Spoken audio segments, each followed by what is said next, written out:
Hello there. Nice to see you again, Ben. So, yes, my name is Tracey Miller-Zarneke. I am thrilled to be here with you all today, virtually as it is. I'm serving as your moderator, and it's great to be back with Nucleus, even if we're not literally in Nucleus right now. So I met the Baobab team that we have with us today when I had the honor of writing the art of Baba Yaga for them. This project was my point of entry into the world of VR, because, I'm just going to say it. I'm of a certain age that maybe it wasn't a thing that I, readily partook in my entertainment choices. And oh my gosh, it's amazing. I mean, I literally had to pry the Oculus away from my teen boys to actually get the work that I needed to write the book done, because they were so into it. But I was just blown away. I mean, it's amazing the world that you guys create in so many different projects you've done, the worlds you create, really. So anyway, I would say, based on my personal wowness in this whole thing, that Baobab is clearly a pioneer in the realm of interactive storytelling, and their journey to establishing themselves as that is what we're going to talk about today. So what we'll do is I'm going to ask the team that's online from Baobab to do a quick introduction of themselves, just so you know who's here and what their background is. Then I'll have some questions for the group, and some show and tell mixed in here and there, cool stuff. And then we'll have time for audience questions at the end. So without further ado from me, I'm going to, let's see who ends up being first. I think Larry, if we go by last name, you are the first one to introduce yourself. So please do. All right. Thanks so much. So I'm Larry Cutler. I'm the CTO and one of the co-founders at Baobab. And, my background is on the technical side. I actually am embarrassed to say that I did VR research as a grad student 20 plus years ago. And so I was lucky enough to see the promise of VR a long time ago, and how it could really transform, a variety of different, different applications. But it was really early. Like, it basically only worked like 10% of the time. And so instead of pursuing a career in VR, I was lucky enough to go work at Pixar as a technical director on some of their early films. And then I spent a good portion of my career at DreamWorks, in charge of the character TD department and responsible for a lot of the character technologies there. That's where I met Eric, one of my co-founders. And and then we, dive full force into Baobab, really to see how we could, reimagine animation where you could be part of the story. And so we've been, at Baobab working on that and other projects for the past 5+ years. Awesome. I'm glad to have you here today. And now we'll pass the baton to Eric. I got my start in computer animation after going to CalArts, working at Pacific Data Images, which at the time was the oldest computer animation company in existence. It was really one of the first. We did the first Pillsbury Doughboy commercial in computer animation. Probably most of you are too young to even remember or know about the Entertainment Tonight flying logo, which when it was done was big deal, but these days, no. But anyway, then I went to DreamWorks and was sort of there when DreamWorks bought Pacific Data Images, and partnered with Tim Johnson to direct Ants, the first movie that DreamWorks released, and then went on to be a writer and director on all 4 of the Madagascar films. And so that was 20 years. And then 6 years ago, I left DreamWorks and joined Larry and Maureen at Baobab. And we've been doing this now, for like 6 years. It's been great. Awesome. Wonderful, Eric. And speaking of Maureen that you mentioned, let's pass the baton to Maureen now. Hi, I'm Maureen. I'm CEO of Baobab. I represent the business side, I guess you would say, of Baobab. My background, I did everything from UI design to cultural anthropology to product management, and Before this, I was actually vice president of games at Zynga, in charge of the Farmville franchise. So a lot on the gaming side, which has been helpful actually for VR and merging both the interactive with the narrative sides of things. I did a short stint as an intern at Pixar in Toy Story 3. And I also worked in production on The Dam Keeper with Dyson Robert at Taco House, which was nominated for an Oscar. When I saw VR, I was really excited because it made sense both from a business perspective as well as a creative perspective. From the creative side, I love animation because it takes you to completely different worlds and makes you believe they're so real that you think you could reach out and touch it. And that's also the definition of VR. So it's great to actually be able to literally be in that amazing world that I've always wanted to be in, all these animated worlds. But from a business perspective, it also made sense because it's technological disruption, and it meant that there's opportunity there.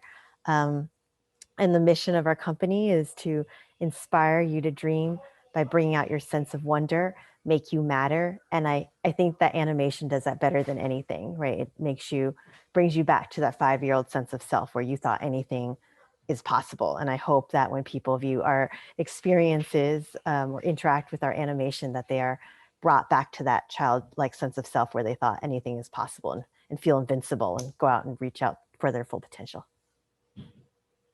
Awesome, Maureen. Thank you for that. And last but not least, let's meet Anika. Hey everyone, I'm Anika. I'm a creative development supervisor at Baobab. Before that, I was a production manager on Baobab's newest animated short film called Namu with Eric O. And I'm here today because I also led production on our 2 art of books that are available at Gallery Nucleus. So I'll tell you more about that later. Wonderful. And so let's get into some questions. Well, I think the best place we should start, in case people don't already know the story, is how did Baobab come to exist? How did you guys find each other in the world? So who wants to tell us about that? Glenn Entis is the co-founder of PDI DreamWorks Animation. He is a consultant at, he was a consultant at Zynga, and he's my mentor. And so when I decided I really wanted to do this company, I asked him, can you introduce me to any directors? And Glenn Entis, I think hired Eric right into PDI DreamWorks. And so he's like, yeah, actually, I know Eric. So he introduced me to Eric, and I met with Eric, I think at Stanford, I can't remember where, at Cantor Arts Museum, where we had lots of meetings, and somehow tricked Eric into joining me, but he could talk about how he got tricked. And then for Larry, when I was deciding whether or not to go to business school, I emailed everyone in the Stanford alumni database for advice and for internships to try out Hollywood. My boss at the time said, you think Hollywood's sexy, but you don't know, just try it out. So I'm like, okay, I'll take any internship for free. And Larry was one of the people who responded. So Larry and I just kept in touch through the many years. I ended up going to business school, but we kept in touch. And then I ran into him in San Francisco on the street when his daughter was in a Chinese New Year's parade. And he's like, what are you doing? And I told him we're starting this, thinking about this company. And then I was like, you should join. He's like, yeah, maybe. And so it just happened. It was amazing. And then we asked Glenn Entis for advisor recommendations. And he introduced us to Alvy Ray Smith, the co-founder of Pixar, who at first said no, but then said yes. And then Alvy introduced us to Glenn Keane. So it just kept on going from there. So it's pretty amazing. It was as though it was meant to be. I love the whole running into Larry on the street. That's amazing. Like, that's happening. Yeah.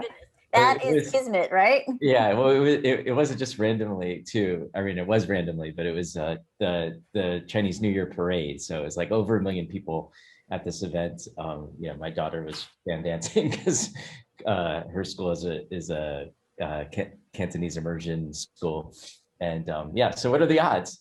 And I was also had finally realized, like, I had tried on an Oculus headset in the early prototypes and was like, oh, they've solved all these problems that were seemingly insurmountable 2 decades ago. And so I was kind of thinking along the same lines of like, hey, there's a real opportunity here. So it really was a bit of kismet. so many great things have come out of that. That's awesome. So let's share a little more about the mission of Baobab. Maureen touched on this a bit earlier, but you talk about inspiring people to dream and bringing out their sense of wonder and making everyone feel like they matter. Now, what does that mean? Like, I know what it means because I've talked to you all before, but let's share with our greater audience what that means when you say you want to make the players matter, the participants matter. Larry or Eric, do you want to? Yeah, I was gonna say Eric, Larry. Yeah, Eric, we haven't heard from you more yet. Do you want to share? Well, you know, there was a lot of early VR experiences that were kind of simple games. There were experiences where perhaps there was a story being told, but the viewer, you were essentially just a fly on the wall.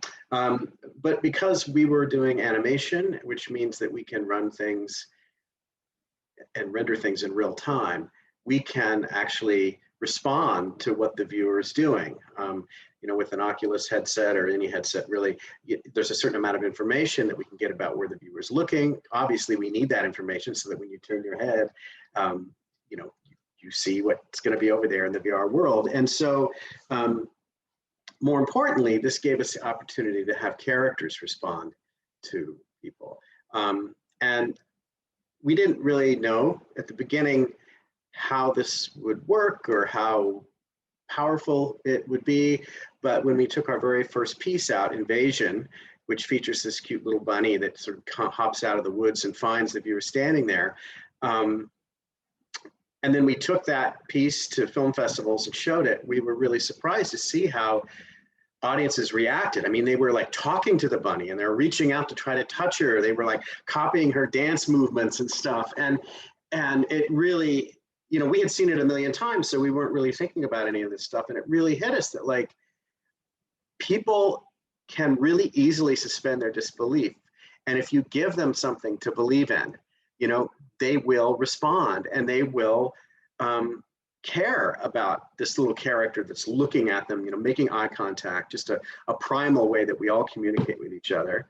And when they care about the character that's in front of them, they want to like do things for the character. They want to help the character or help it get what it wants or whatever. And suddenly people really began to feel like they mattered.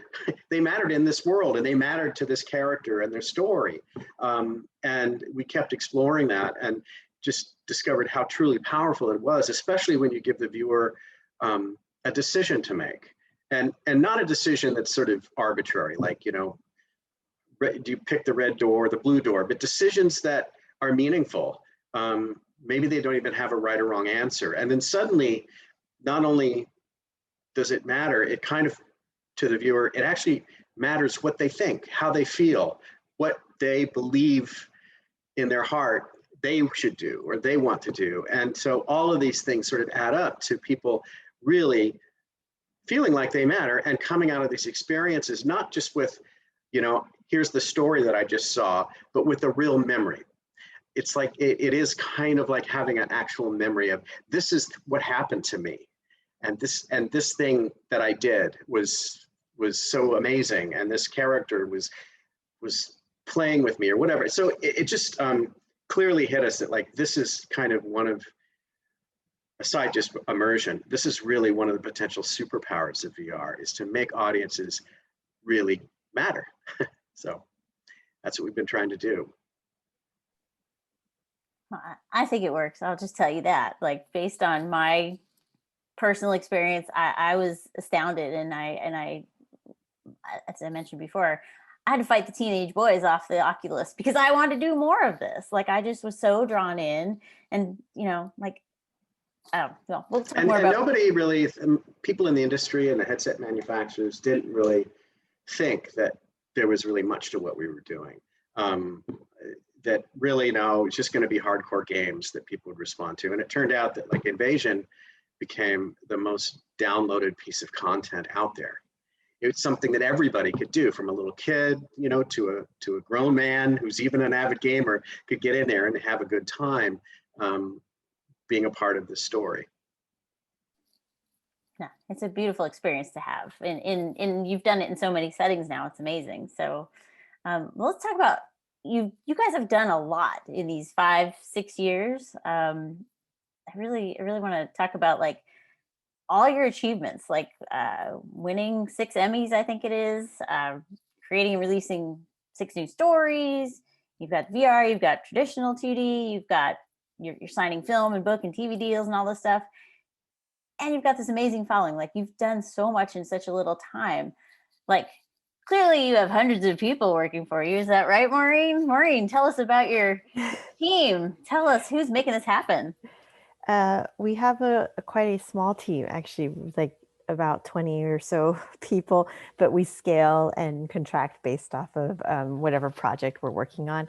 But yeah, it's like, for some reason, people think that we're hundreds and hundreds of people, which I'm honored that people think we do the output of hundreds of people. We're actually a small indie studio up here in the Bay Area. So we just work really hard, but also it's because we have such amazing people in our studio who they're more efficient than other people. But also I think there's something to just be said about being part of indie studio or startup, right? Where you own part of the company and whatever you do has such an outsized impact on the project and the company that you feel that much more responsible. So everyone in our studio wears multiple hats. Like Larry also does our IT, is our CTO and our IT. Like I sometimes do janitorial work.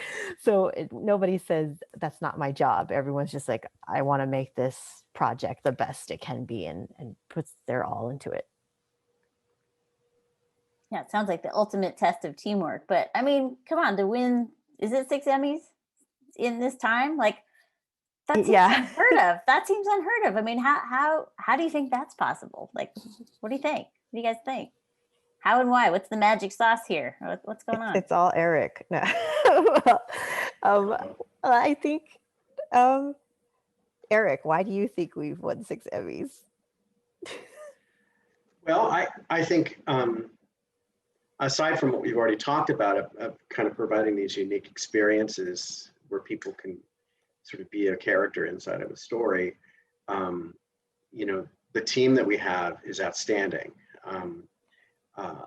You know, from the, I mean, they're all artists, you know, even the engineers are artists who they take these ideas and come up with, you know, the math to make it look amazing. And the lighting that we're able to get from, you know, a headset is kind of powered basically by the same thing that's in your cell phone. You know, it's not really that powerful. And then you have to render these images in milliseconds. Twice, 11 milliseconds twice, you know, once for each eye. And it's really, really hard. It's really, really hard to do that and have it look good. And, you know, Larry and I come from a world where, you know, you could have a day to render a frame. And now you have to, I mean, if you don't do it in 11 milliseconds, then the viewer's going to see a black frame, and that's, you just can't have that. But these guys have figured out a way to not only render things quickly, but also render things that look beautiful. So from the look to the character animation that we do, which is very high quality, and our character animators, many of them come from a feature film background, as do our engineers and our lighting people, and to, you know, every step of the way, the editing and the audio and everything adds up to make something that I think we're just really lucky. You know, it's just really well done. And I think it really is, you know, because of this amazing talent that we have, of people that can wear multiple hats, of people that have a great deal of depth and breadth in their experience in computer animation specifically, and just art in general. And so, yeah, so we've won Emmys. Now, of course, we've won some Emmys for specifically the medium that we're working in. And one could argue that, like, that's a fairly rarefied world. There's not that many things out there to compete with. There are, in fact, quite a lot to compete with. But we've also won Emmys for direction and character design not because it's VR, but just competing with all the other shows and stuff that's up there vying for awards. And so you can imagine that that is like super gratifying, because it wasn't because we did it in VR. We were like, you know, on the tip of some unique medium spear, but because, you know, in front and aside all of these other great works, we're able to compete head to head. So I'm just grateful that we have such amazing people to make all of this stuff happen. Yeah, and I wanted to ask you, since you did mention people are, a lot of them are coming from an animation, specifically animation background. Is it harder or easier, you think, to develop a character in the realm of VR? Like we've talked in the past about, like, you know, the experience of when you let the player choose the story path that they're going to go on, the person who's in there, it affects how the story plays out, obviously. But how do you guys feel about the experience of developing a character in specifically the VR medium as opposed to, you know, traditional animation? It's actually significantly harder. I mean, obviously we start at the same place where we're trying to tell a great story with great characters that you fall in love with. But what's especially challenging is that these characters that we create are responsive to you. And so they're not just, you know, handcrafted, amazing animation that plays out linearly and can be rendered overnight, you know, on high-end computers. You know, everything that a character does is actually responding to you in real time. And that means that there's incredible sophistication of AI systems and, you know, just amazing animation that goes in to really bring these characters to life, so that, you know, they can really look you in the eye, or actually take something out of your hand, or, you know, just all of the subtle things that we take for granted, we have to build into these characters. And so I think the other thing that's interesting is that, you know, for any animators in the audience, you know, animators are always used to animating to a camera, to a frame. And so basically what that means, if I'm animating a close-up shot of, you know, my head and upper body, it means that whatever is below camera, I don't need to think about. And so they can really cheat all of the animation to camera, which actually makes it a lot more efficient to get something final. Whereas here, we have no idea. You are the camera. So basically, wherever I look, that's what I'm seeing. So I could be anywhere in the scene. And therefore, even if we didn't have the AI and all of that, just the fact that I could actually be looking like behind the character, or be super close up or super far away, you can't really cheat anything. And so, you know, we have to evaluate everything in VR, in headset, looking at it from all possible angles. And so I think any of our animators would say that just to be able to, you know, sort of produce an animation for VR is, you know, significantly more work, because you can see every little thing up close or far away. So, you know, that's what I think makes it, you know, even more, you know, both daunting and exciting to be able to bring these things to life. Of course, the positive is that that's what makes you feel like you're there, connected with a character, and what makes people respond in ways that I think is very different from, you know, our experiences in creating animated films. Yeah, I definitely, I will tell you, I definitely did the up close looking at things and looking around. Like I went through Like so much fun. I was like, this is amazing. It's I mean, so I can totally vouch for all that hard work that goes into this. And you're right. I think that's the point in VR is you can connect with the characters, and you can, you know, the eye to eye contact, and in the subtle head nod, you know, when the character's looking at you. It's amazing, just the depth of performance that you have created in these experiences. It's astounding. So maybe what we should do is let's talk a little more about like technologies and techniques and things like that are involved. And let's not get like super techie. I know you probably. All right, I'm gonna get the whiteboard out here. I know, like we're not gonna look at like formulas and coding and all that. Let's not do that. But like for real, like normal people like me, let's talk about like what have you discovered over your years of development, and you know, like where are you at now with it? Let's talk about that path. Well, maybe a good place is just to compare where we started and then, where things are today. So when we started on Invasion, Eric kind of touched on this. We were really used to, first of all, being able to have kind of the highest quality, character performances and lighting, and we could really lean heavily on a huge render farm that would sit there waiting for your frames, and you could like send it off at night and come back in the morning, and you get these beautifully lit characters and beautifully lit environments. And it was like a huge, bucket of cold water on our faces when all of a sudden, in Invasion, you have to render everything in 11 milliseconds, as Eric said, with both eyes.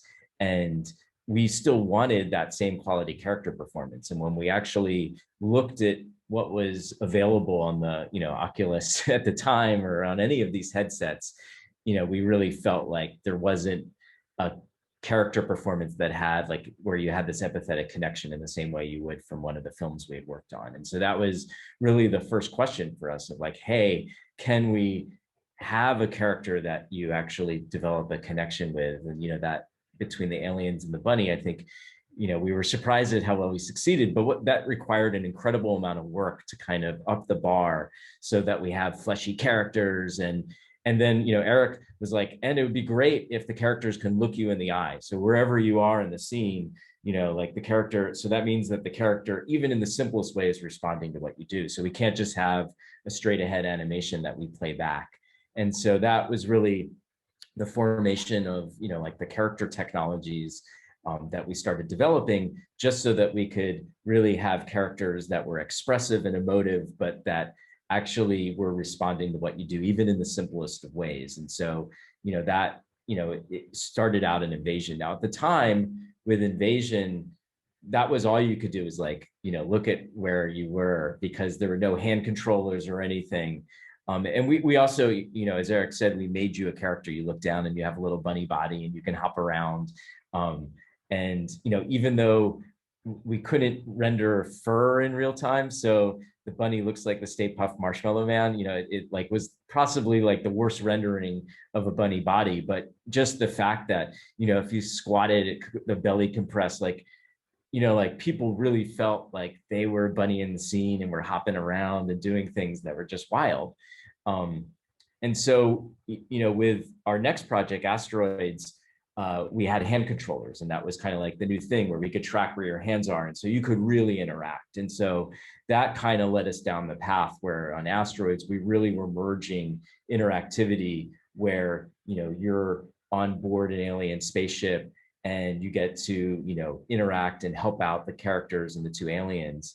And so with each project, we've been really progressing the idea that Eric was talking about of making you matter. But what that means is that suddenly we really are blending interactivity and narrative. We're really building AI systems and frameworks, on top of the character technologies that we've developed. And so in our, latest piece, like Baba Yaga, you have human, really sophisticated and human characters that are going through, real trials and tribulations, and they're completely changing what they're doing based on, where you are in the scene and how you're interacting, and ultimately allowing you to have critical choice in the story, and where your decisions really impact not only your relationships with the character, but it impacts the ending and what happens. And so, we started out with something that was still very linear, so like Invasion is still told in a pretty linear fashion, whereas now all of our stories are actually based, everything changes based on what you're doing. And so we have like this, framework of how we actually encode all of our stories so that it's no longer just a linear timeline, but it really is kind of this complicated event graph of based on what you do, here's what happens. And and then the characters are like autonomously moving around. And so it's just we've been able to kind of scale up everything we do, and then hopefully at the same time have visual results and like where you feel more and more like you're there and you're part of the story. So yeah, so those are just some of the things that we've been focused on to help, sort of tell Eric's vision for each of these projects. That's awesome. Yeah. As much as I said, I don't want to see like a bunch of equations on a whiteboard behind you. I kind of want to see them because like it's amazing to think of all the work that goes in at that level, and that you've been pushing the boundaries on all these years, I Well, mean, it's funny because Eric starts out with a very humble and simple thing that he wants, like for Bonfire, which was, really a watershed moment for us, in terms of, first of all, being able to have it run on like a Quest headset, which isn't tethered to a high-end computer, but also, Eric was like, hey, for this project, the most important thing is that you have to build trust and a connection with a character and with this alien pork bun who at first, you're the alien on another planet. And, that sounds really simple and easy, but the level of complexity to have a world where everything's always alive and anything you do, and you can, all the elements that you have in your scene are always alive and active. That just pushed our engineering team and our animation team to the next level of really having to, redo everything and rethink everything. And so, I think we do a lot of that with each project where we're always kind of charting out like, what are the one or two things that we really want to focus on? And then that inspires a lot of creativity and a lot of engineering to make that happen. So great. Yeah, I definitely want to spend more time talking about how you really pushed it in Baba Yaga, but you guys have mentioned a few different projects now, and I think I want to toss it over to Anika and see if she wants to do some show and tell so people could see more of the show, the show part, not just, I mean, your faces are all lovely and stuff, but your art's amazing.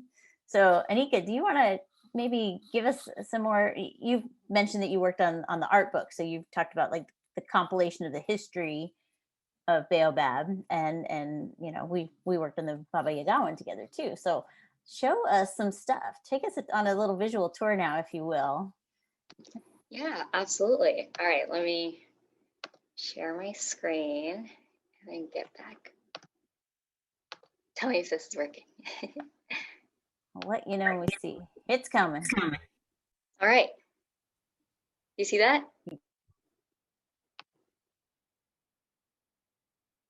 Yeah? Yes. I see it. I'm going to turn off my Okay. video in case Okay. it takes away from your screen sharing bandwidth. So I'm going to go dark, but still watch. Okay, perfect. So yeah, so we've got 2 art of books out now. The first one, which is our 5-year art of book, and it kind of takes us through the first 6 projects of the studio that they worked on. And then we have our Baba Yaga art of book that does a deep dive into our most recent production of Baba Yaga. And so, I think these art of books, like with each project that we were working on, like Larry was saying, there's like a new set of technologies that we were working with, and there's like a new set of opportunities and challenges that come with each of that. And so I think our art team, our visual art team, and our technical artists worked super closely together to kind of figure out how to work with those and achieve this final look that we were trying to achieve. And at each point kind of push the boundaries of like what had been done before. And so I think there were a lot of really cool discoveries that were made along the way. And what we were trying to do with this art of book is we've broken it up into 5 chapters, each of them focusing on one of our productions. And we really talk about like what were those discoveries along the way, and kind of tell that story. And as you can see, Eric often talks about how at Baobab we don't have one in-house like art style, and you can so clearly see that with each of these productions. Visually, they all look so different. We got a chance to work with such a range of incredible artists on each of these productions, and the concept art is just so beautiful. And so why wouldn't you take the opportunity to showcase this incredible work? And so that's really what we were trying to do. You'll see all of these up at the gallery event, and also these are just some images from our art of book. I won't show the Baba Yaga ones because I'll show those later, but here are just some of the images that you'll see in the book. Awesome. Let's see. Let's all come back now. Here we are. That was great. That was great. But there's so much more. Oh my gosh. Yeah, the book definitely captures so much more. And you're right, every project is different and special in its look, and it's a wonderful new world every time you guys launch a project. So it's constant, something to look forward to, always something to look forward to from you guys. So yeah, let's spend a little more time on Baba Yaga, since that is the most recent one that everybody's familiar with, or should be getting familiar with if they haven't already. Let's talk about, well, let's go back to Eric on this one. Eric, let's talk about how you discovered the story of Baba Yaga and why you thought it would be great to bring into this medium that you guys are so awesome at. Well, Baba Yaga is a witch from Slavic folklore, and she's a lot like the witch of the woods that I grew up hearing about, you know, and that she's dangerous, you know, maybe she eats children. She flies around on a, you know, the witch we know flies around on a broom and sort of is basically always evil. But Baba Yaga is a little bit different in that she flies around in a mortar and uses a pestle as it's kind of like an oar. So mortar and pestle is kind of something used to like crush spices or seeds or that kind of thing. But it's a giant one that she can fly in. So that's super cool. It's kind of like her skateboard. And then she has this house, this cottage that's perched on top of these giant chicken legs. And it's just in the jungle stomping and sort of in a circle, like looking presumably for victims. But as I was sort of digging into the folklore with Baba, she appears in a lot of different folk tales. And sometimes she's an evil witch, but sometimes she's more ambiguous, like, you know, you do me a favor, I'll do you a favor, and I won't eat you this time, or whatever. And sometimes she's actually a good witch. She's almost like a grandmother figure. And so I started thinking, like, well, how is it that this witch could have so many different personalities?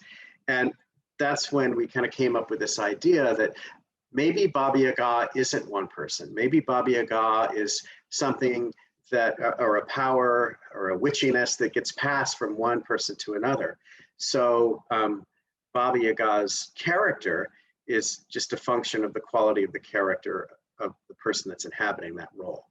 And so this then became the launching point for our story, where a little girl and her sibling, which is the viewer, decide to go into the dangerous, dark, scary forest to find Baba Yaga and ask if the witch, who's so very powerful, would cure their mother's illness, the mother is basically, who also happens to be the chief of the village, is on her deathbed. And instead of getting some kind of magical cure, the children end up fighting and defeating the witch. And then someone takes on the role of as being the new Baba Yaga, and the mother is saved, and so that's sort of our story. Now, I say someone because who becomes the witch and how she's defeated and all those things are kind of really a matter of the choices and the actions that the viewer chooses to take inside the story. And so that's what makes it really fun. And there's a number of different possible endings that happen based upon the choices that the viewer makes. And like I said, sometimes, you know, it's not necessarily like a black or white or a good or bad decision. And so, you know, we can track these sorts of things, and people do make different decisions and end up with different outcomes. And to me, that's particularly interesting with Baba Yaga, because that is the concept of the witch. You know, whoever becomes the witch brings their personality with it. And the viewer, of course, brings their personality into the story, and whoever they are as a person ends up sort of deciding where that story is going to go. So that's sort of like the core story, but we were also really interested in making a story that was relevant to the times that we are in. And so we decided that the witch character Baba Yaga is also sort of the caretaker of the forest. And, you know, witches historically are known for having this connection with the natural world and, you know, knowing which plants they could boil into a tea to cure somebody's pain or headache or ailment or whatever. And a lot of times these actual women were just women who are in touch with their surroundings, but because they seem to be able to do magical things, you know, if they got, if it was inconvenient to have them around, like if you were a priest or a doctor or something, then it was like, hey, I think she's a witch. And that would be the end of that. So, anyway, we decided to lean into this idea and tell a story about the value of the natural world through the eyes of this witch and these two children, and sort of have these themes about, you know, the sooner we, as people, realize that we're a part of nature, the better, because then we'll be in a much better position to protect it. And of course, if we don't, then we're killing ourselves. So it's not a big preachy message, but it was something that we thought was really important. And we were also able to tell the story with an all-female cast, which was super cool. You know, we're making our own choices and decisions, and that's what we did. And we were able to, you know, pitch this idea to these amazing actors who agreed to be a part of this short little story. Well, it's not that short, but it's long for VR.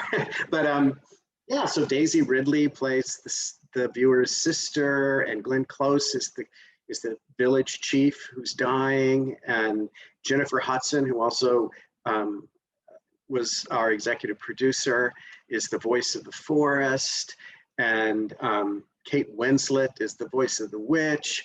And so just an amazing cast, you know, kind of a dream cast for anybody working in entertainment. And they all came to this project because they love the ideas. I mean, we're, like Maureen said, I mean, we're 20 people or less. We can't pay the kind of salaries that these actors are typically used to getting, but they became involved because they just really love the idea of the project. They love the idea of exploring this cutting edge, brand new medium and seeing what that was all about. And they were totally into it. And I just, you know, pinched myself every time I got to go into a recording studio with any one of them. They're amazing. Yeah, it was an amazing cast. I was gonna ask Maureen, as a high level person involved in this project, like what did it mean to you to have an all female cast on a project? I mean, is this something that I don't know, tell me about that. What's it like? Yeah, I love it. I love that as a studio, we get to do whatever we want. Like no one's telling us what we can and can't do. And being a female minority, I feel it's really important to get women and minorities in front of and behind the camera. So it's been great. Even for Crow the Legend, one of the big themes that Eric wove into the project was diversity and inclusion. So we decided to go after, you know, John Legend, Oprah, Constance Wu, Diego Luna, etc. A lot of different people, because we could, and no one told us we can't. So, and I was really happy that Eric wanted this one to be an all-female cast as well. So this is wonderful. And then excited that Eric go for Namu also being a Korean American person too. So it feels wonderful, because I think media has a way to transform perspectives in a way that nothing else can. There was that recent study Nickelodeon did. I'm so impressed, by the way, with like Nickelodeon's research arm. It was reported in there was this Shades of Us study that showed that Asian American kids, when asked like what roles, what ethnicity or who should play the protagonist, the lead role, they say like a white person. And they say like, what about if it's what role should the Asians play? They're like, oh, the nerd, the smart kid. Like kids are saying this because that's what's being reinforced to them in media. So I think we, you know, have a long way to go, but we're doing it. And I'm excited in Hollywood right now about how there's so many more stories now about people of different backgrounds. Yeah, I have to say it's about time that the entertainment world is catching up with the real world in representation and authenticity and all of that. I mean, it it is a whole if you can see it, you can be it thing. Now, of course, if you see a bunny rabbit or an alien, you don't really know that you're going to be that. But honestly, like, the context of who comes into your productions and who, is at least heard on the screen, if not seen as a human type person, is important. And I love that you guys are recognizing that and fully embracing that and bringing it out there. It's, again, another pioneer in that way for your work. So kudos to you all. It's so important.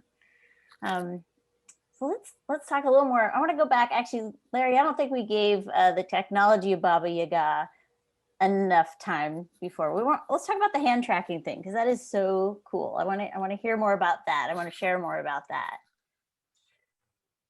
In all honesty, we've been waiting for hand tracking for the last like 5 years. So, when we started with hand controllers, which started on asteroids, one of the things about the hand controllers is they're really cool because they can track your hands, but they have lots of buttons and triggers and everything. And they're really, I think, designed for games. And so what we've found through, lots of people going through our experiences is that they're actually really complicated.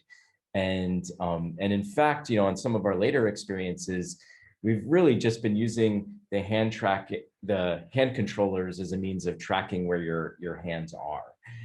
We've kind of done away with playing with the buttons, in some of our projects like Crow the Legend. You just sort of waved your hands and magical things would come out of your hands and affect the environment. And so when Oculus started down this path of introducing hand tracking, which is basically being able to track your hands and fingers just through cameras, so without you actually having to hold on to a physical hand controller, we were so excited by that. Of course, we were kind of midway through our production on Baba Yaga, so we kind of embraced that and work closely with the Oculus team to integrate that into our interactivity in our world. And it certainly posed problems because we had already started production. But what was so cool about it is that we could actually not just track your hands, but also track where your fingers are. And so just the level of immersion of being able to see your fingers sort of track with you. So like, there's one of the characters that you interact with are these little, what we call them baby chompies, these little like chompy plants. And you get to like go and like poke and pet them. And so all of a sudden it was actually even cooler to do it with hand tracking, because you could actually point your finger out and we could like actually figure out that, like your finger's actually interacting with this baby chompy plant.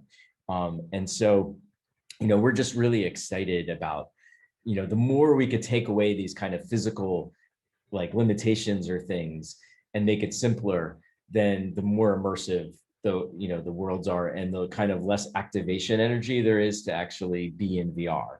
So first it was like you started out with sensors and computers, and we've kind of done away with all that, where you just put on your headset. And now you don't even need the controllers, you just put your headset on and we're completely tracking where you are in the world. And so, we think there's a really bright future, and it also just, very much works well with the types of stories that we tell. And so the more natural the interactivity can be, then the better stories we can tell. Yeah, definitely. And I will say, just the magic coming out of my fingers was very cool. Yeah. Don't say that wasn't cool. I thought that was awesome. Yeah. But yeah, I mean, the fact that you can hand things to a character in this world really immerses you in it, like really. Yeah, and like that, one of the first interactions that you have with Magda, with your sister, is she kind of goes off into the forest, and you're basically there and confront her, and she asks you to go on the journey, and that's in some sense the inciting incident. And so she does this by handing the lantern to you. And this seems like a really simple piece of interactivity to hand someone a lantern, but it's actually really complicated to actually make that feel right. And even just the way that you would hand something to someone, we kind of try to build into that character moment where Magda will kind of reach halfway, wait for you to come, then you grab it. And then of course, what happens if you don't take the lantern? And, so it's actually, to get that to feel natural is actually really subtle. And we put a lot of effort into just, that the simple mechanics of how that works in a way that supports Magda's personality. Yeah, and even giving the viewer, like, one scene that comes up, the viewer is in a cage. You are trapped, and you can grab the bars, and you really feel that sense of anxiety as the viewer doing it. Like you're bringing that experience to life. It's like, oh my God, I am in jail. What's happening? So it's just, you've done it successfully. It's amazing. So, wow. I keep thinking I want to talk more about the look of Baba Yaga, but Anika, do you want to do some show and tell, and then we'll go back to chatting about it some more? Because I feel like yeah, of course, people need to see it. If they haven't seen it, they need to see it. So let's let you have some time here. All right.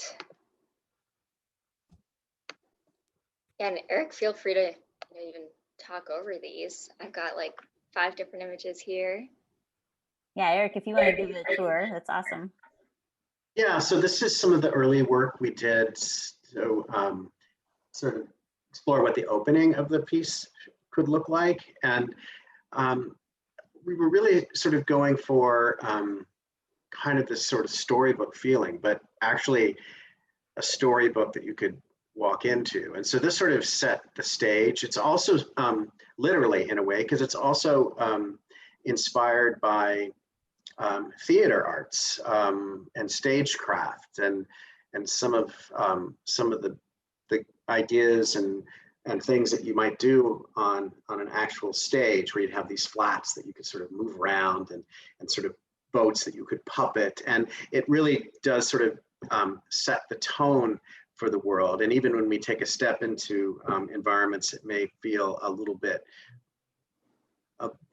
more realistic, it all has this kind of magical storybook quality, which is what we were going for. This is some early exploration for Baba's, the interior of Baba's house. And you see the cauldron below and the cage that Magda is trapped in, and just other odds and witchy ends that she might have around her space. Ultimately, we decided, since we sort of took this story and transplanted it from Eastern Europe to sort of a magical tropical island, that instead of a hut that looks like a cottage, her hut looks like a giant shell. And so you go into this giant shell when you go into her house. And in the final designs, you see the sort of spiral going up. And that's how Baba reveals herself, as she kind of comes down this spiral ramp to greet you once she's trapped you in her house. What's next, Anika? So this is kind of a flat layout sort of the chief's bedroom. It's somber and dark to reflect the mood of the moment, as the mother's telling the children that they're going to have to take care of each other because she won't be there to take care of them. And there's a fire in the fireplace, and there's family pictures hung up on the walls. And it's sort of, we almost imagine that this was sort of this seafaring culture that left Europe some time in the past and found themselves shipwrecked on this island. And so we see some of the things that they brought with them, and that allows us to sort of introduce some Russian graphics and iconography into this world that's really all on this tropical, magical island. Early graphic representation of what the island might look like when we see it, when we're on the ocean, we see it in the distance. This is the kind of stuff that is not and never was intended to be in the actual piece, but in the early stages of visual development, we want artists to be free and just really explore in a variety of styles and lean into what they're, what they, perhaps might specialize in. So we can just get as many ideas out there and sort of start to sort of talk about these images and what about them we like and how we might be able to take elements of them and apply them to the final design. So this is a really early exploration of the island. And if you go, you can go ahead and this is sort of a layout for the jungle that you and Magda are exploring as you're searching for the witch, and some early designs for the talking trees that Jennifer Hudson is the voice of. And there in the center, you see the giant sort of Venus flytrap-like, although this is more of a man-eating plant that you find yourself confronted by at one point in the story. But all she's really doing is defending her little babies there below, which Larry mentioned. So when you're in the jungle, you first come across these little babies that are still bigger than a flytrap, Venus flytrap, but those are the ones you can sort of reach out and touch, and now they back away from you, or they might come forward and sniff your fingers. But then Mama Bear shows up, and she doesn't like you messing with her babies, and so looks like she might eat you both. But when she grabs the lantern from you that Magda had given you earlier, and you took it, as Larry was describing, she doesn't realize that it's fire, and so she spits it out, and it starts a fire around her babies, and you and Magda then put the fire out, and that's when the mother decides you might be okay, and she decides not to hurt you, and you're allowed to pass and continue on your search for Baba Yaga. So it's a very dark, moody environment, which, and you see these little magical white things, little eyes, and they're just sort of floating around, almost like lightning bugs, looking at you all the time. And so it's a stylized world, but it's one that's actually, that has all this depth and dimension, and you can see off into the forest as the darkness gets thicker and thicker beyond the little clearing you find yourself in. So it's a pretty, we hope for people, a really cool part of their journey to the witch. And then is there any more, Anika? Last one. This again is another really early exploration for the story. In this version of the story, Magda is an orphan girl living on her own, and this little cat is her only friend, and her cat is sick. And so she braves this, meeting this witch to save the only thing in the world that she has and loves, which is her little cat. And so that's why there's a cat there. And at this time, we were still planning on telling the story in the Eastern European forest, and that's why you see a cottage there instead of a shell perched on these chicken legs. But in the final thing, we actually have a shell perched on these sort of vine legs that are sort of made out of parts of the forest. So yeah, obviously there's a ton more in the book, but it's great to be able to share both here and in the book, not just like shots from the final version, but actually all of the stuff that goes into making those shots and thinking about them, and all the different designs that we did for the witch, and dozens and dozens of designs. They're not even all in the book, but it's just the kind of process that you have to go through to end up with what we end up with. Yeah, I think the book offers so much more background than just doing the experience could. But talk just for a minute, if you can, just about how you describe the world of Baba Yaga. Talk about the theatrics of it, because that to me was really an important part of the experience, like how you direct the viewer's attention and all that. I think, Eric, that to me was a big part of the art direction that was amazing and so well thought out for this environment in particular. Maybe share some of that. Yeah, sometimes people ask me, what's it like to go from film to to VR and give up, what it means to be a director. But I don't think of it that way. I certainly don't find it that way in practice. But of course, in VR, the viewer can look wherever they want. You're not cutting to a shot that you've preordained, and pre-composed. But sometimes what you want to do is give the viewer the opportunity to explore and really feel like they are inside this world, and they are free to go anywhere they want and look at whatever they want.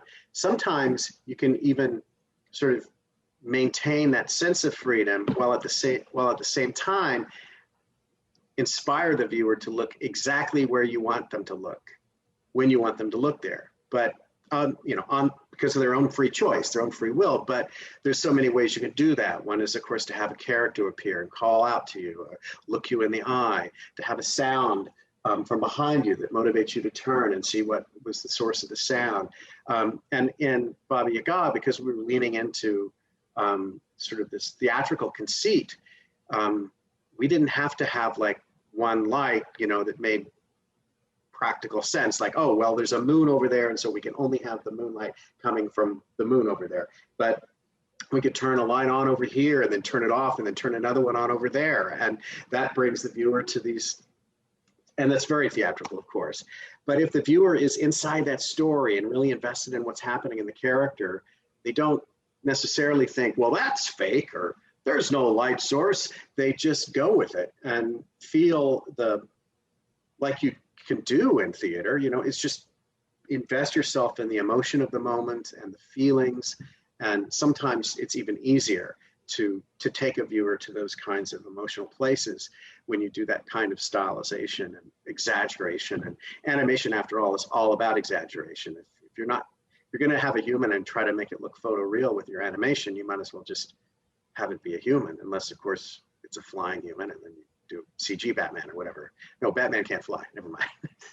But there is a lot of techniques and tricks that you can use to sort of inspire the viewer to sort of look where you want them to look, and also even with our transitions, it's fun to make sure.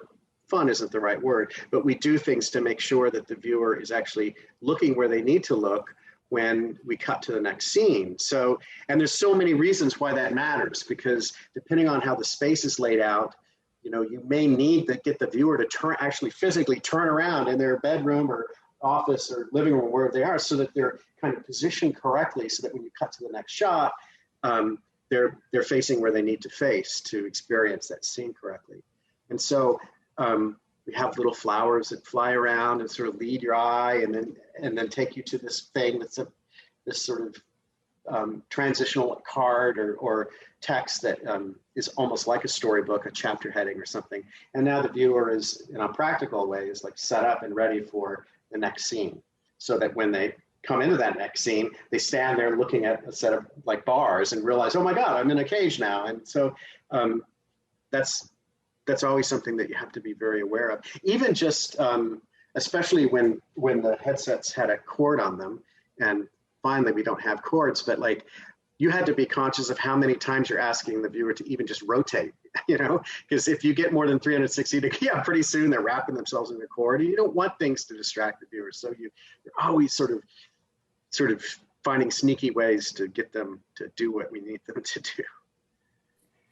Yeah, I have to say, having the witch blossom as part of the transitions between scenes and all that was brilliant. I mean, it's such a vital part of the Baba Yaga story, and that you guys used it as, such an important key to how the viewer experiences things was astounding. I don't know, just I'm constantly in awe of your thoughtfulness. Yeah, and the other nice thing about it is that that Magnus and you are looking for the witch blossom, but you only see this little witch blossom in these transitions, and there's no way for you to get it, of course.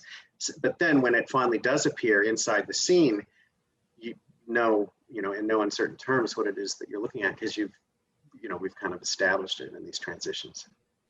Absolutely. And I just want to say, for all the thought that goes into the sets, and how you do think about where to position the viewer and keep the movie, the story experience going along, I really wanted to spend time grabbing that lemon on the nightstand. The lemon to me was like, oh, it's so beautiful. I want to touch it. I want to smell it.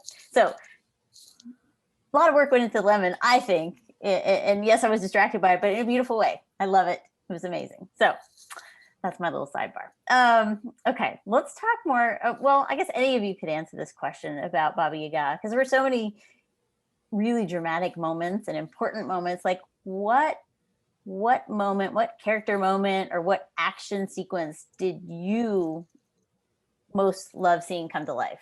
And any of you can answer this, because there's so much you could talk about. Anika. You should totally answer this one. Yeah, let's make Anika answer. My favorite, like from like the very first or like earliest build that I saw, all the way to the end, my favorite scene was the jungle sequence. It just, like, if you saw that concept art, I had to crop it significantly because it's so wide, and like when you're in VR, that scene is so incredibly immersive. There's like stuff happening all around you. I think like that was my favorite scene, all the way from the very beginning, and still is. Yeah, definitely gave me anxiety being in the jungle and not knowing what was happening all around, because it was such an immersive environment. It was exciting and a little anxious building for me. So you guys did that well. Maureen, what do you think? What for you? What was it? It was when the hut started. You and Magna are walking towards this like seashell, and it comes up, and then comes towards you and eats you. Because right before that, and then I love the cutting back and forth between well, it's not cut, but when you're looking back and forth, the lighting is so dramatic. I was so scared. I mean, I knew what was going to happen, but I was still scared. It's like, what? It was so dramatic with the lightning and thunder, and then this thing wobbling towards you. Yeah, I thought, yeah, Eric, good job. Yeah, I didn't know what was coming, and I was freaked out by the big walloping.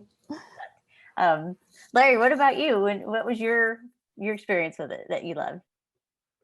For me, my favorite experience is, and this is a slight spoiler alert, is when you get to choose whether to take the mask and become the next Baba Yaga. And part of that is that when we started the project, that was kind of like, one of the key things is that the mask represented who is Baba Yaga, and you were going to have the opportunity to take the mask. And just the idea of being able to grab onto a mask, put it on your face, and become Baba Yaga was something that, I just thought was going to be the coolest sort of just interactive, mechanic and everything. And so to finally see that scene come to light, I think the thing that I underestimated in that is just, we ended up really putting so much emphasis on Magda's character performance in terms of her being self-sacrificing and saying, no, I'm going to take the mask. I'm, so basically telling you not to take the mask. And yet, because we originally were like, well, everyone's going to take the mask. Like, why wouldn't you want to become Baba Yaga? But we put such a strong character performance in Magda, imploring you not to take the mask. And I think that was the thing that made it really, a difficult decision for a lot of people. And in fact, we actually, as Eric mentioned, we actually keep analytics on this, and about 60% of the people actually take the mask, but 40% don't. And so I think we really tried to find a real balance of making that decision something that's personal and something that like everyone thinks through. But that, for me, from the very beginning, I was thinking that was going to be the coolest moment, and it was. Yeah, at first, like, almost nobody took the mask because Magda was so adamant. She's like, no, I'm going to take the mask and you're going to go back with the flower and save mom. All right. That's the way it's going to be. And a lot of people said, oh, well, I don't, that's what I'm supposed to do. Right. And we never want people doing what they're supposed to do. We want people to make a decision to do something for their own reasons. And so it actually took more time and actually more nuance in Magda's performance. So she may still suggest that she's going to take the mask, but then when she reaches for it, you can see that she's terrified and she's unsure. And then she's looking back at you and she's not really sure what to do. And by just giving the audience a little extra time to sort of make a choice and for and for them to see Magda's hesitation, and Minnie then decided like, oh, I need to take this mask because my sister is really scared and I don't want to force her to become a witch. And so that gave us a much better kind of 60-40 split. And again, there's no right or wrong thing to pick. But it's something that we actually worked really hard at on the previous piece, Bonfire, where was the first time we really made the viewer a kind of the main character of the story, and really explored how to put them in a position where the decision that they make is kind of a function of what they care about as an individual. It's a little bit like if you've heard of that classic trolley problem. You know, there isn't necessarily a right answer. It's almost more of a, you know, kind of a philosophical question that you have to answer for yourself to make the choice or decision of what it is you're going to do. And so it's a really delicate balance, and it's so much more difficult to fine tune that so that you can put the viewer in those kinds of situations. And still, you know, there may be like when the viewer is getting presented with this opportunity to make a choice, sometimes I've seen people with the headset on going, no way am I going to do that. That would be wrong, you know. And then there's other people that's like, oh, please, yes, I want to do it. I want to do it right now, you know. And it's all about who they are as a person and what they value and what matters to them, which is exactly what we're shooting for. Yeah, it was fun to try to be other characters myself, to play the different, you know, paths that I could have taken. So yeah, it was so much thought goes into this kind of storytelling. It's really, really depth on so many levels. All right, so I think I'm looking at the clock and I'm thinking we probably want to tease some future stuff that you guys are doing. I feel like, you know, and I don't know what you're allowed to show or want to show or whatever, but I'm sure that the audience would love to see whatever you want to show. So let's talk about some upcoming projects that maybe we can peek at. What do you think, Anika, Maureen? Who's gonna give us a little behind the scenes here? Anika's going to show the behind the scenes, but this is the next project that we're actually going to be having our New York City premiere at Tribeca. I believe it's next week. We have both a VR version as well as a theatrical version, and it is directed by Eric O, who was just nominated for an Oscar this past year for opera. And we call it a narrative poem that follows the journey of one man from birth all the way to death. And his life is represented by a tree and all the objects in the tree. So this is a preview. And by the way, this is all created in this new technology platform called Quill, where you can literally paint all around you. So it's hand painted, this entire thing, every single frame is hand painted, but using real-time gaming technology. Go ahead, Anika. In VR specifically. Yeah. And so this is a piece of concept art that is up at the gallery show from our art director, Asong. And then I also have a trailer to show you.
Awesome.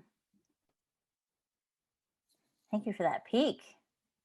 Very nice. All right, you guys. Let's think about a little time. In the interest of time, let's talk to Ben and see Ben being our lovely host for the day. Do you have questions you want to ask the team? Yeah, I do have a couple questions.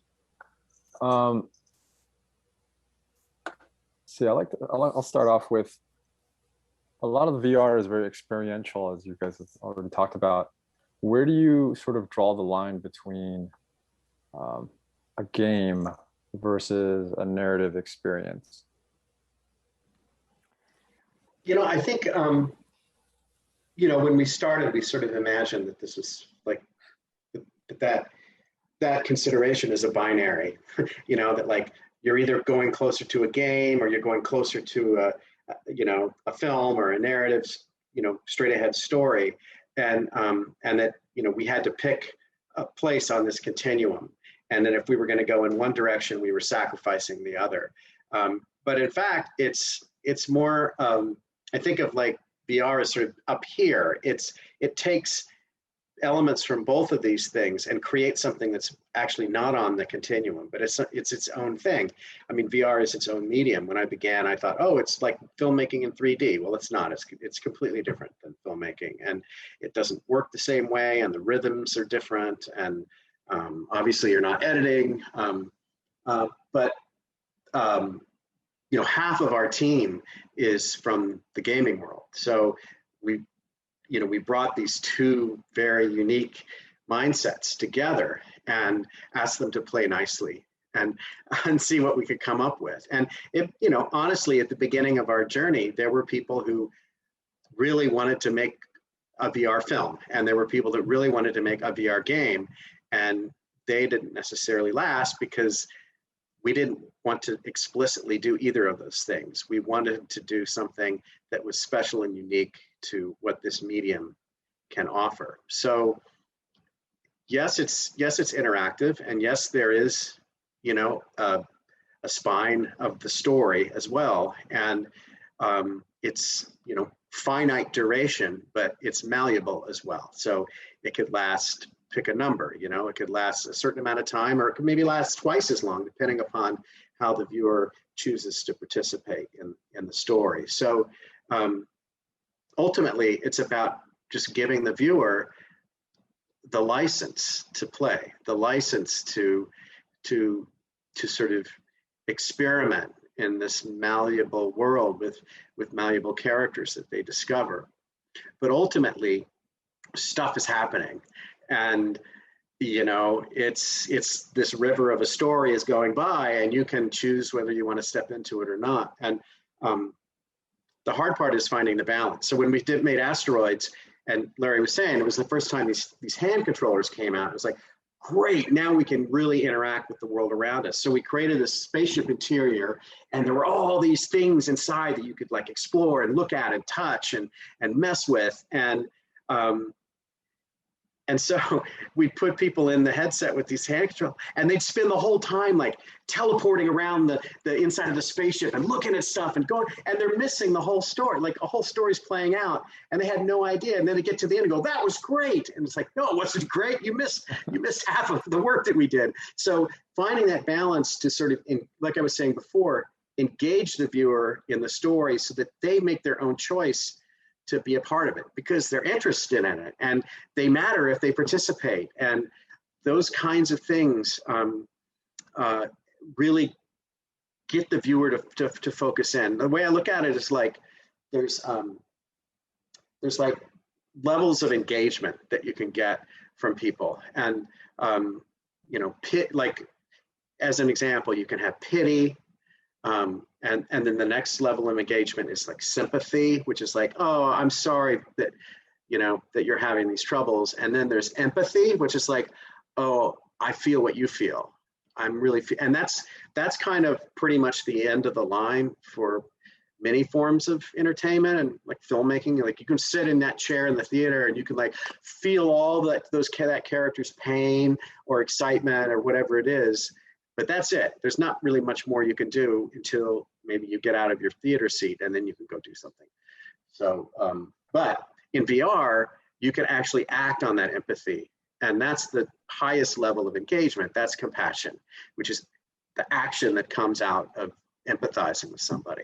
So we can actually take viewers to the end of the line. We can bring them to find their own compassion and really become engaged. And when you do that, they don't want to just go over and push a button or turn a dial. They want to be a part of what's happening and a part of that emotional moment and a part of the active ability that they have to actually make a difference, to matter. And so it kind of, for me, it like brings us back to almost to where we started with that.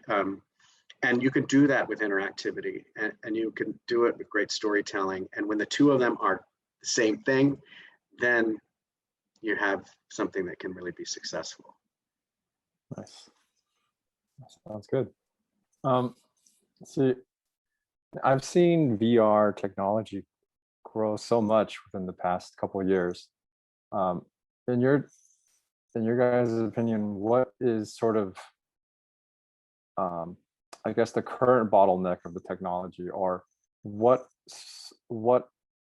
could be added to this technology that would really push the medium that much farther? Because I know Oculus was a big one that really sort of made it a lot more mainstream. What do you perceive as that next piece of technology that would push it even further?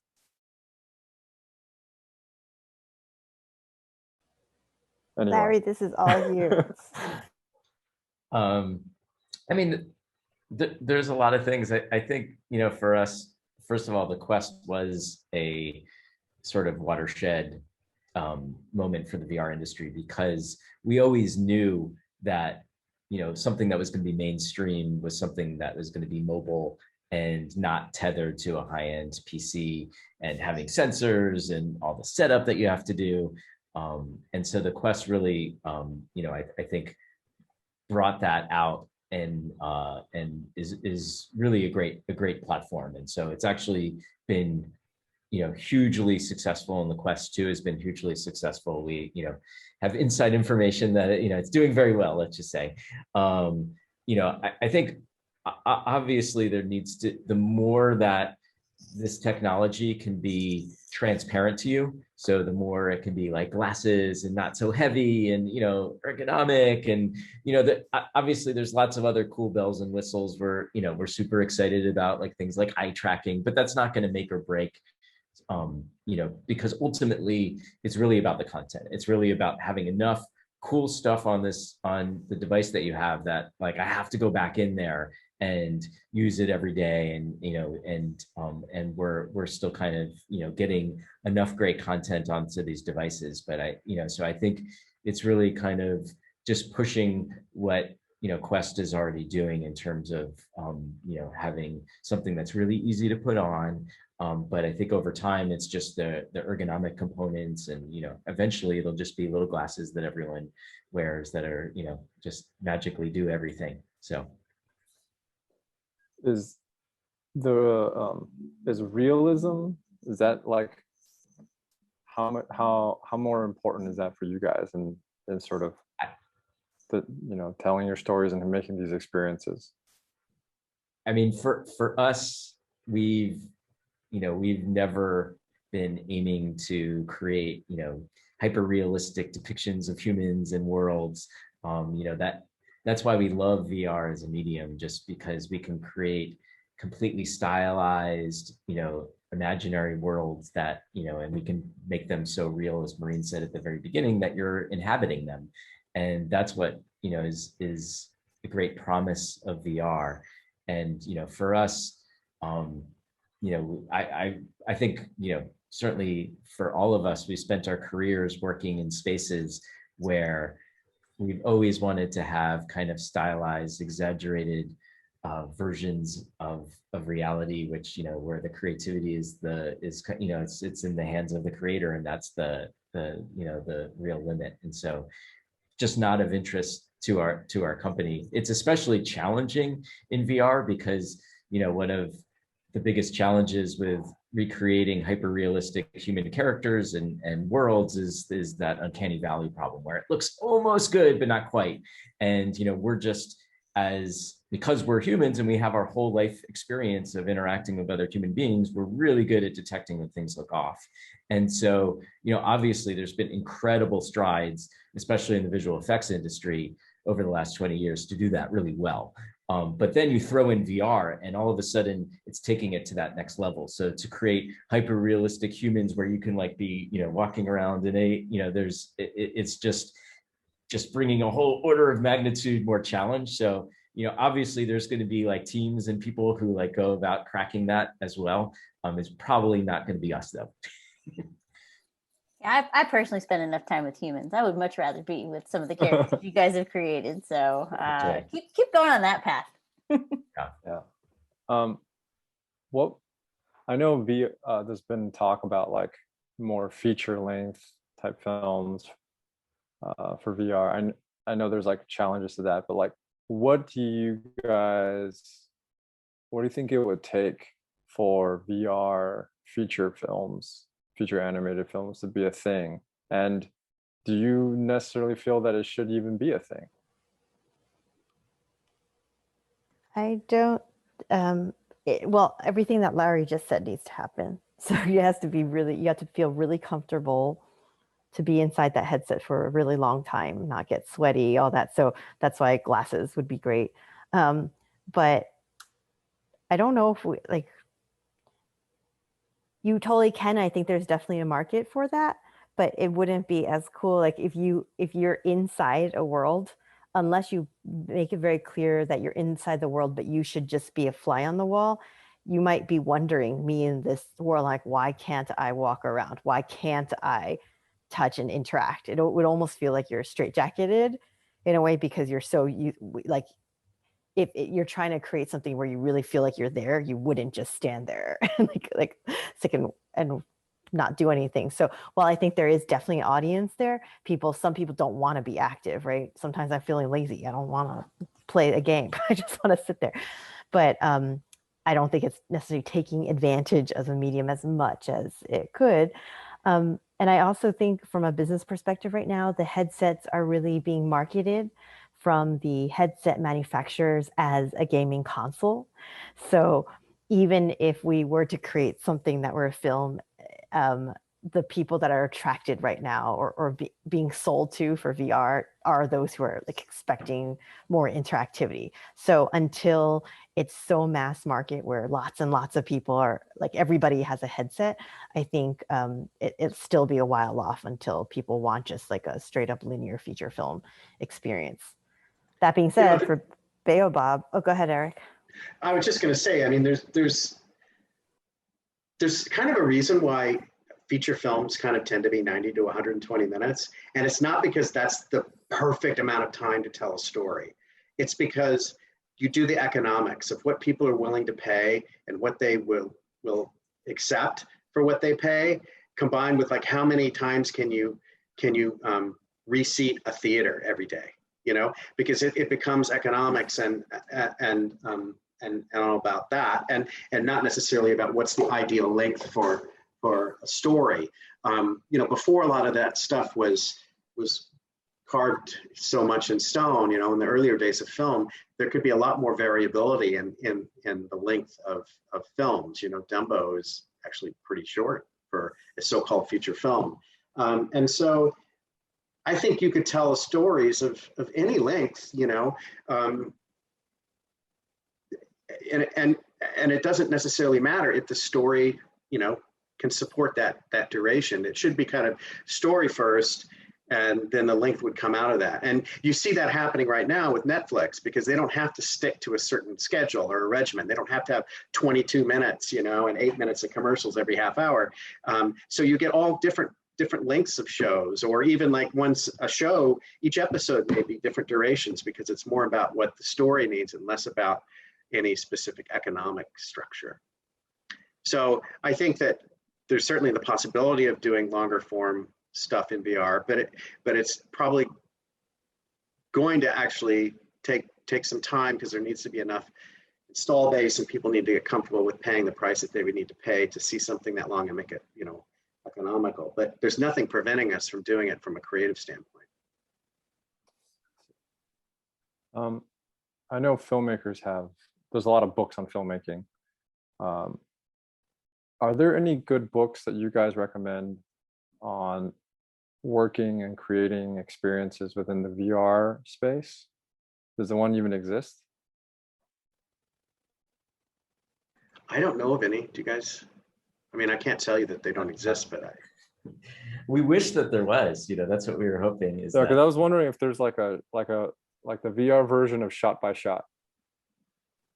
No, and even if there was, it would be outdated as by the time you bought it, because like with each of our projects, we are trying to, there's always like new technology coming out with the headsets.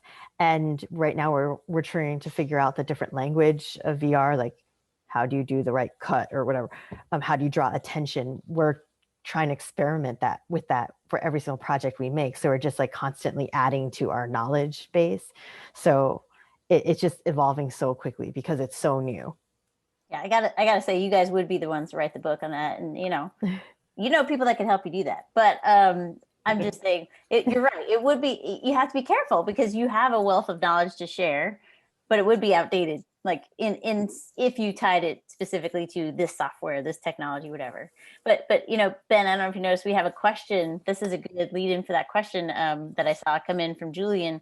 What's the best piece of advice for artists wanting to get into the VR animation industry, knowing they can't read a book about it? So let's establish that. But what advice do you have? I think we should answer that question for Julian too.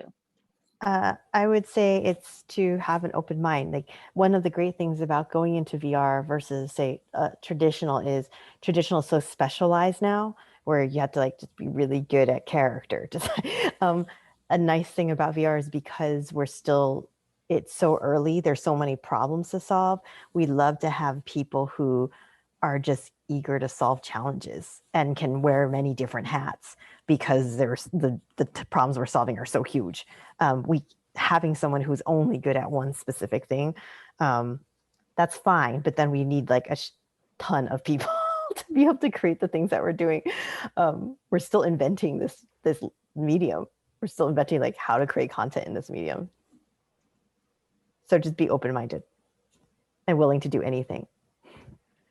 the other thing is to do it. Like don't wait for the right book or the right job or the appropriate amount of knowledge or whatever. It's like any art form, you need permission to become a brain surgeon, or chief of police, but you don't need permission to be an artist.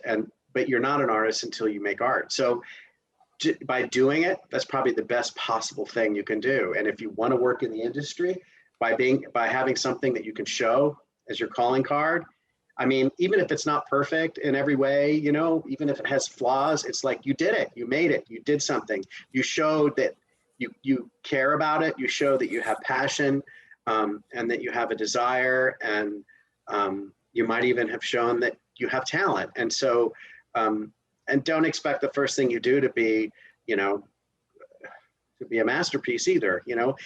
Cut yourself some slack, and just, get in there, dig in, and figure out what you can do. Maybe you're not a great animator, so fine, figure out a way you could do something that doesn't require a great animator. Or maybe you're a wonderful designer, or maybe you're a storyteller. But lean into your strengths and just go and make stuff. That's the mantra for every artist, I think. And just to build on that, I would say one of the things that's really exciting about VR and where we are today is that, when you have a medium and that is really new, like VR, it actually levels the playing field a lot. And so suddenly, you can jump in and create a VR experience and figure something out that's really cool and different and in a way that is much easier to get noticed and all those things. So I think there's a real opportunity for people who are interested in VR storytelling or VR games or whatever it is to be able to, as Eric said, jump in and do something, but also know that there's real opportunities, just because it's so new, to be able to experiment and and get noticed. So That's great. Ben, did you have any other questions in your mind? I know I see Julian was asking. You guys mentioned. Well, go ahead, Ben. You finish your stuff. No, I was going to say, go ahead and we can ask Julian's question first, and I'll get to mine. He just wanted to go back to talking about what were the other mediums that you guys are getting into right now besides VR. We have several feature films in the pipe. So confidentially, I guess, well, as long as I don't say who it is, it's fine. We have a first look deal for all of our IP to become feature films. We have several series, original premium series with the premium streamers. And then we also have publicly announced several book deals. One is a multi-book series with Penguin Random House for the Magic Paintbrush, and then also graphic novel series with first, second books with Macmillan, and that's for Intercats. So we're doing film, TV, and games and books. So we believe ultimately we create IP, stories and characters that transcend any individual medium. And so we truly believe if we make great characters and stories, they can go across all those mediums, just like Shakespeare was great as a book, as a play, as theater, as animation, The Lion King, as every single medium. I feel like now you guys are just going to move into like the culinary world or something. Like you guys can do it all. It's pretty awesome. So that would be great. All right, Ben, is there anything else you wanted to talk about today? That actually leads into my question pretty well. Kind of, how do you guys see your company in like 10 years or 5 years? We would like to have created many hits in IP in many different mediums, but ultimately we want people to fall in love with our characters and our story and want to be able to experience it in many different mediums. Maybe they want to experience the VR version where get to interact and play that character, but also see it on the screen, like more passively read in the books. Like we're excited about people being able to interact with those characters in different formats, because we think every single medium has its own pros and cons and has its own toolbox to be able to experience it in those different ways, which is great. But ultimately it's centered around falling in love with those characters and wanting to meet them and hang out with them and be in their world. That sounds great. I love it. I can't wait to watch you guys get there. Thank you. Nice. Well, I think we've spent some good quality time together today. Definitely. I don't have any other questions at the moment, but I will say, Ben, thank you for hosting this today, first of all, and to the team of Baobab, thank you for all the amazing stories you've created so far and welcomed us into. Like, it's an amazingly diverse experience, and I just can't wait to see what other worlds we get to interact with in the future from you guys. So thank you for all your hard work, all 20 of you. Thank you. Yeah. And Ben, anything else you want to talk about with relation to what's happening at the gallery in Baobab? Yeah, so the art show will be up until tomorrow night. It comes down on Tuesday, so come by to check that out. We're also projecting some of the previews of some of the films, and other than that, I think like I said earlier, this is being recorded, so after some editing, we'll get this out into the world.